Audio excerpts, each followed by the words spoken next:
10वीं क्लास में जो विज्ञान के पाठ हैं उनमें जितने भी इम्पोर्टेंट ऑब्जेक्टिव क्वेश्चंस बनते हैं उनको हम एक एक करके देखेंगे। तो पहले पार्ट के ऊपर हम जो मल्टीपल चॉइस क्वेश्चंस हैं उनकी वीडियो बना चुके हैं। अगर आप उसको देखना चाहते हैं तो चैनल पर जाकर देख सकते हैं। आज हम इस वीडियो में जो पार्ट 2 है आपका अम्ल क्षारक और लवण,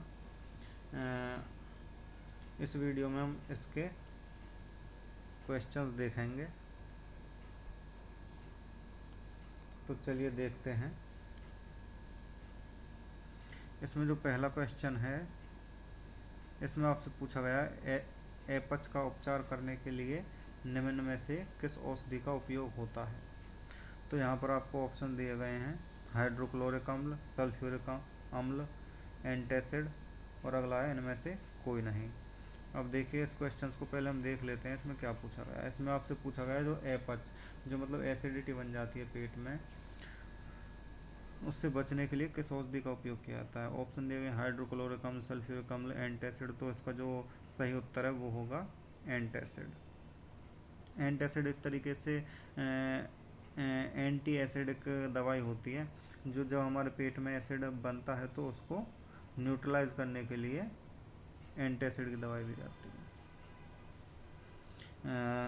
हमारे पेट में बनता है एसिड, जो हम दवाई लेते हैं वो बेस होती है। जब एसिड और बेस मिलता है तो वो न्यूट्रल हो जाती है, तो इसलिए इसका सही उत्तर होगा सी, एंटासिड। दूसरा प्रश्न है धातुओं पर अम्ल के प्रभाव से कौन सा, तो यहाँ पर कौन सी आएगा, कौन सी गैस उत्सर्जित होती है जब धातु होती हैं। जैसे धातु हो गई आपकी सोडियम धातु हो गई और अम्ल HCl अम्ल हो गया, जब इन दोनों की अभिक्रिया होगी तो कौन सी गैस बनेगी। अब देखिए NaCl निकल जाएगा, NaCl। अब यहाँ पर हाइड्रोजन बचेगी, प्लस में हाइड्रोजन गैस निकल जाएगी, तो इसका सही उत्तर होगा हाइड्रोजन। इसको बैलेंस कर लेना। बैलेंस करने के लिए हम ऑलरेडी हमने चैनल पर वीडियो डाल रखी है, आप बैलेंस करना वहाँ से सीख सकते हो। तो इसका सही उत्तर हो जाएगा हाइड्रोजन। हाइड्रोजन गैस निकलती है जब धातु अम्लों के साथ अभिक्रिया करती है तो हाइड्रोजन गैस निकलती है। अगला प्रश्न है अम्ल एवं क्षारक के बीच की अभिक्रिया किस प्रकार की अभिक्रिया कही जाती है। जब अम्ल और क्षारक के बीच अभिक्रिया कराई जाती है तो वो कौन सी अभिक्रिया होती है। तो इसका देखिए जो उत्तर है वो उदासीनीकरण अभिक्रिया है, डी इसका सही उत्तर है। देखिए अम्ल अम्ल हो गया जैसे आपका HCl, ये अम्ल है, और क्षारक हो गया NaOH, जहाँ पर लास्ट में OH आता है वो सभी क्षारक होते हैं। तो यहाँ पर NaCl बन जाएगा आफ्टर रिएक्शन NaCl, और प्लस क्या बचेगा H2 हो गए, H2 और एक ऑक्सीजन बच गया H2O। तो यहाँ पर लवण प्लस जल बनता है। ये अम्ल, जब अम्ल क्षारक के साथ अभिक्रिया करते हैं तो लवण प्लस जल बनता है। मतलब ये जो अम्ल है और क्षार है ये ख़त्म होकर के नई नई चीज़ बनी है, इसमें सोडियम क्लोराइड बना और पानी बना, तो ये उदासीनीकरण अभिक्रिया कहलाती है। ये इसमें उदासीनीकरण मतलब अम्ल और क्षार कुछ नहीं बचता, उदासीन हो जाते हैं, जल और लवण में परिवर्तित हो जाते हैं। अगला प्रश्न है, इसका सही उत्तर होगा उदासीनीकरण अभिक्रिया, ऑप्शन डी। अगला प्रश्न है धात्विक ऑक्साइड को किस प्रकार का ऑक्साइड कहा जाता है। तो आपके जो जितने भी धात्विक ऑक्साइड होते हैं वो सारे के सारे क्षारकीय होते हैं, क्षारकीय।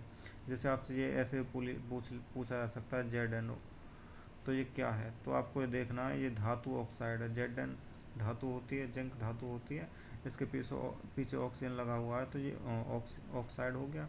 तो ये जिंक ऑक्साइड हो गया, ये धातु का ऑक्साइड हो गया, तो ये क्षारकीय ऑक्साइड होते हैं। किसी भी धातु के साथ जैसे सोडियम धातु हो गया, सोडियम के पीछे ऑक्सीजन लगा दे तो सोडियम ऑक्साइड हो गया। किसी भी धातु के पीछे ऑक्सीजन लगा हुआ हो तो मेटल ऑक्साइड होते हैं, मतलब धातु ऑक्साइड होते हैं। तो वो प्रकृति कैसी होती है उनकी, क्षारकीय होती है, क्षारक होते हैं, क्षारक ऑक्साइड होते हैं।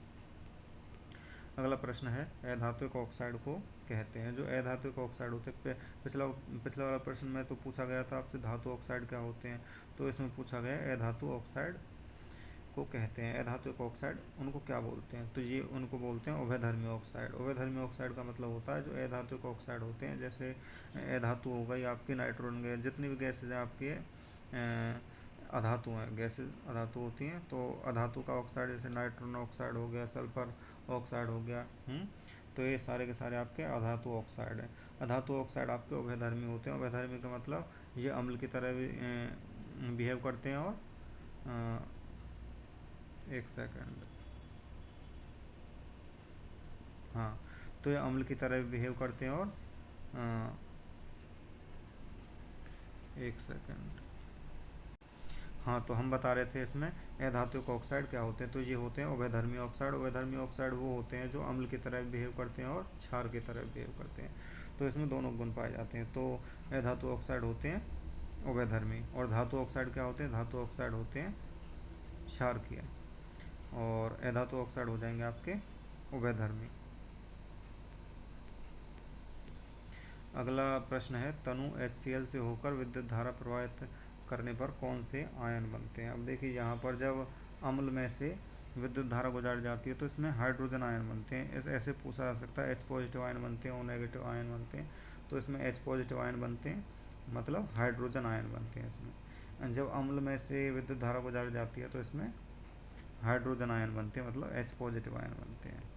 अगला प्रश्न है, NaOH विलयन से विद्युत धारा प्रवाहित धारा के प्रवाह से कौन सी आयन मुक्त होते हैं।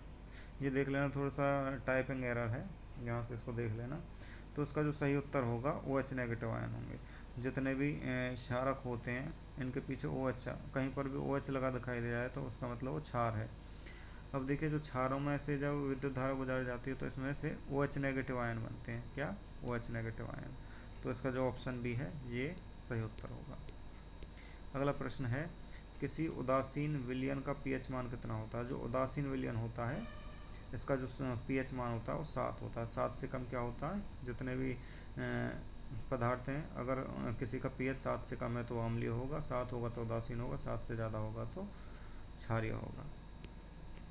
अगला प्रश्न है, मुंह साफ करने के लिए किस प्रकार के मंजन का व्यवहार करना चाहिए, प्रयोग करना चाहिए, आना चाहिए, यहाँ पर प्रयोग आएगा, यहाँ पर प्रयोग करना चाहिए। ठीक है, तो जो हमारे ऑप्शन दिए गए हैं अम्ल, क्षार, क्षार या दोनों इनमें से। ठीक है, तो जो जब हम खाना खाते हैं, देखिए मैं पहले इसको समझा देता हूँ क्या है इसमें। जब हम खाना खाते हैं तो खाना जो एसिडिक प्रॉपर्टी होती है उसकी, एसिडिक मतलब जो अम्लीय प्रकृति का होता है वो। जब हम खाना खाते हैं तो खाना अम्लीय प्रकृति का होता है। जैसे हम खाना खाने के बाद अगर हमने मुंह साफ़ नहीं किया, पानी से कुल्ला वगैरह करते हैं, अगर हमने वो नहीं किया तो हमारे दांतों में खाना फंसा रह जाता है, जो अम्लीय प्रकृति का होता है वो धीरे धीरे करके हमारे दांतों में सड़न पैदा करता है और उनको ख़राब कर सकता है।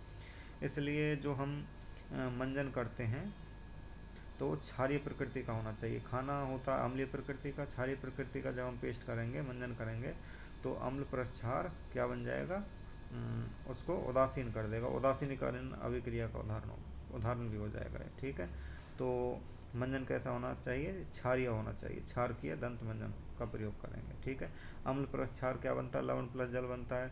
तो अम्ल में जब क्षार मिलेगा तो वो अम्ल को ख़त्म कर देगा। ठीक है, तो उदासीनीकरण अभिक्रिया हो जाएगी है। तो इसका सही उत्तर होगा क्षारकीय दंत मंजन। मधुमक्खी के डंक मारने पर किस प्रकार से उपचार करना चाहिए। देखिए जो मधुमक्खी का डंक होता है उसमें अम्ल पाया जाता है, तो अम्ल को दबाने के लिए क्या करेंगे, क्षार का प्रयोग करेंगे। तो क्षार आपका इसमें ऑप्शन दिए गए हैं, देखिए बेकिंग सोडा, जिप्सम, व्यंजक चूर्ण। तो इसका सही उत्तर होगा बेकिंग सोडा। बेकिंग सोडा क्षारीय होता है, इसलिए बेकिंग सोडे का प्रयोग करते हैं। अगला प्रश्न है, इमली में कौन सा अम्ल पाया जाता है। तो जो इमली है, इमली में पाया जाता है आपका टर्टरिक अम्ल। कौन सा, टर्टरिक अम्ल। अगला प्रश्न है, चींटी के डंक में कौन सा अम्ल पाया जाता है। जो चींटी का डंक होता है इसमें अम्ल पाया जाता है फॉर्मिक अम्ल तथा मेथेनोइक अम्ल। अब देखिए आपको ऐसे पूछा जा सकता है मेथेनोइक अम्ल का दूसरा नाम क्या है, तो मेथेनोइक अम्ल का दूसरा नाम हो जाएगा फॉर्मिक अम्ल। ठीक है, तो इसको ध्यान रखना आपको, चींटी के डंक में कौन सा अम्ल होता है, फॉर्मिक अम्ल या मेथेनोइक अम्ल, ये वेरी वेरी इंपॉर्टेंट। अगला प्रश्न है, दही में कौन सा अम्ल पाया जाता है। तो यहाँ पर ऑप्शन दिए गए हैं, देखिए ऑक्सैलिक अम्ल, लैक्टिक अम्ल और सिट्रिक अम्ल, इनमें से कोई नहीं। तो आपका जो इसका सही उत्तर होगा वो होगा ऑप्शन बी, लैक्टिक अम्ल। दही में कौन सा अम्ल पाया जाता है, लैक्टिक अम्ल। अगला प्रश्न है ग्लूकोज का रासायनिक सूत्र क्या है। जो ग्लूकोज होता है इसका रासायनिक सूत्र होता है C6H12O6। कार्बन 6 होते हैं और ऑक्सीजन भी 6 होते हैं, हाइड्रोजन इसके डबल होते हैं कार्बन और ऑक्सीजन के, ठीक है। C6H12O6 इसको ध्यान रखना, कार्बन 6 होते हैं, ऑक्सीजन भी 6 होते हैं और हाइड्रोजन होते हैं 12। तो इसका ऑप्शन बी सही उत्तर होगा, C6H12O6। अब देखिए जितने विज्ञान में जो चैप्टर हैं आपके उनमें जो मल्टीपल चॉइस क्वेश्चंस बनते हैं, जितने भी इम्पोर्टेंट मल्टीपल चॉइस क्वेश्चंस हैं उनको हम एक एक करके वीडियो में देखने वाले हैं। और जो पहला चैप्टर उसके ऊपर हम ऑलरेडी वीडियो बना चुके हैं, उनको आप चैनल पर जाकर देख सकते हैं। अगर आप आगे इन सभी जो चैप्टर बाकी के बचे हों उनको देखना चाहते हैं चैनल से जुड़ सकते हैं।